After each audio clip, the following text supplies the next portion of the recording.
Qui gagnerait les gars dans un combat entre Innocent Zero manga, parce qu'on n'a pas encore vu Innocent Zero à son prime dans l'animé, et tout simplement Freezer et Garou les gars.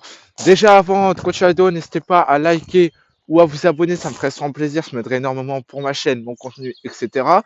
Dites-moi si les vidéos VS comme ça vous plaisent, et même les vidéos fit comme j'ai fait avec Gohan, Rayquaza ou pas, etc. les gars. Ou même si vous voulez que je fasse des fights de Pokémon comme j'ai fait avec Zira vs Rayquaza, bref, dites-le moi dans les commentaires. Il n'y a pas de souci les bros. Donc bref, on va parler de qui gagne. Alors déjà, le match est serré. Qui je mettrais dans sa première position les gars? Je sais que certains vont péter un câble. Mais clairement, Garou et Frieza, Frieza, il éclate Garou. Black Freezer, il les one-shot Garou.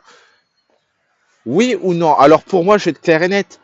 Garou, il pourrait, s'il a le temps de copier les techniques, il pourrait gagner contre Freezer. C'est-à-dire que si c'est à court terme et qu'il a le temps de copier toutes les techniques, même la puissance de destruction de Freezer, etc., là, tu vas me dire, ok, il n'y a pas de souci. Par contre, si Freezer de vitesse, il one-shot, voilà quoi, vous voyez ce que je veux dire. Donc pour moi, clairement, je vais quand même Freezer au-dessus parce que niveau destruction et tout, c'est pas du tout comparable, les gars.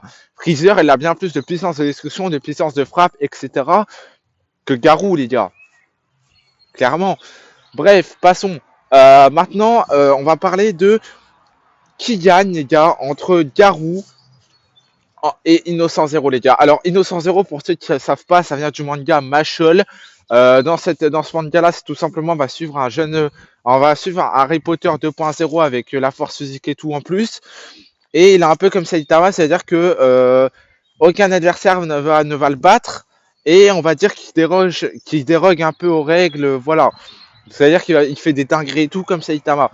Mais du coup, dans le manga, Innocent Zero, il va quand même réussir à blesser Mash, qui était, pour rappel, à la fin du manga, à son prime. Parce que c'était un élu divin. Donc, selon moi, les gars, vu qu'il était moins fort, c'était le deuxième passage moins fort comme Aknolo, que le deuxième passage moins fort, pour moi, je suis désolé, les gars, je vais être factuel. En face de nous, il y a Garou. Garou, il faut copier toutes les techniques. Donc, je suis désolé, Garou, il éclate Innocent Zero.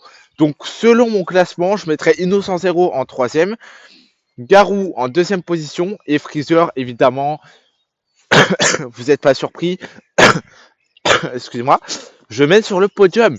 Pourquoi? Parce qu'il a bien plus de force, de vitesse, de puissance de destruction que ces persos-là, clairement. Donc, voilà,